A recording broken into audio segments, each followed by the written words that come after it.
নাটক আর নাটক, রাজনীতির সব কথাতেই এখন শুধু নাটক।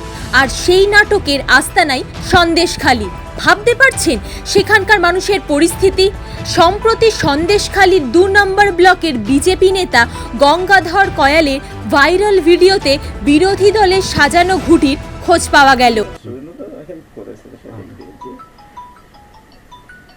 এইটা না করলে ওখানে আর এই তাবড় মালকে গ্রেপ্তার না করাতে পারলে তোমরা ওখানে দাঁড়াতে পারবে না। আর গ্রেপ্তার করাতে গেলে তোমাদের এই করতে হবে, রেপ কেসটা তো দিতেই হবে।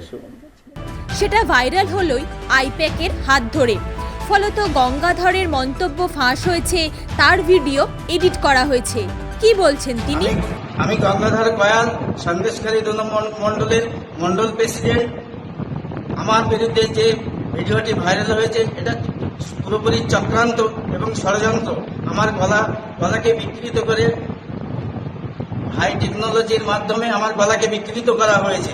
আমাকে এবং আমার দলকে এবং সন্দেশখালীর মায়েরা যারা আন্দোলন করেছে তাদেরকে কালিমালিপ্ত করার জন্য এবং আমার বিরোধী দল নেতা শুভেন্দু অধিকারীকে কালিমালিপ্ত করার জন্য এটা তাদের চক্রান্ত। আমি সিবিআই ইনকোয়ারি দাবি করব। আমি সিবিআই এর কাছে যাব এবং আইপ্যাকের বিরুদ্ধে এবং অভিষেক ব্যানার্জির বিরুদ্ধে আমি পূর্ণ তদন্ত দাবি জানাবো, তারা যাতে শাস্তি। আর সেই এডিট ভোটের আগেই ইচ্ছা করে সন্দেশখালীতে এনএসজির হামলায় যে প্রতি উত্তর, সেটাও টের পাচ্ছে বিজেপি নেতারা। এমনটাই কিন্তু বিজেপি নেতারা বলছে। যার বিরুদ্ধে এত বড় অভিযোগ, তিনিও কিন্তু চুপ করে বসে নেই। কি বলছেন বিরোধী দলনেতা শুভেন্দু অধিকারী? একটু আগে ভাইপো একটা ভিডিও ছেড়েছে, সন্দেশখালীর মন্ডল সভাপতি গঙ্গাধর কয়াল।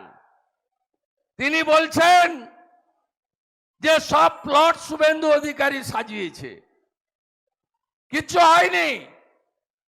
গঙ্গাধর কয়াল তারপরে আবার ভিডিও ছেড়ে বলছেন আমি এগুলো বলিনি, এটা তৃণমূলের প্ল্যান্টেড। এই চিটিংবাজ ভাইপো, আপনি এগুলো করে কিছু করতে পারবেন না। আপনার পিসিকে হারিয়েছি, আপনাকে জেলে পুরব, আপনার পিসিকে প্রাক্তন করব, বলে বলে করি আমরা। কোথায় সেই মোটা কেষ্ট, 150 কেজি তার ওজন, চড়াম ঢাকের আওয়াজ? নাই তোমার দেখা, নাই তোমার দেখা নাই। সন্দেশখালীর কোন মা, বোন, দিদি বলেছে আইপ্যাকের ছোড়া আর পুলিশের 2টো বেটা আছে, একটা মেহেদি হাসান বসিরহাটের এসপি, আর একটা এসডিপিও আমিনুল, আর আপনার ওই কেনা পোষা প্রতীক জৈন আইপ্যাক। আমরা জানি না গঙ্গাধর কয়ালকে সিবিআইর কাছে পাঠাচ্ছি এই মিথ্যা ভিডিওর জন্য। ভাইপোকে কি করতে হয় করে দেখাবো। আমার নাম শুভেন্দু অধিকারী, অপেক্ষা করুন। মমতা বন্দ্যোপাধ্যায় থেকে অভিষেক বন্দ্যোপাধ্যায় সবাই সরব হয়েছেন। তবে শাহজাহানের ঘটনাকে ঢাকতে কি এমন পদক্ষেপ, নাকি চলছে রাজ্যবাসীকে নিয়ে ইচ্ছাকৃত খেলা, মা বোনেদের সেন্টিমেন্টকে কাজে লাগানো? পূজিতা দে রিপোর্ট, এসএস মিডিয়া।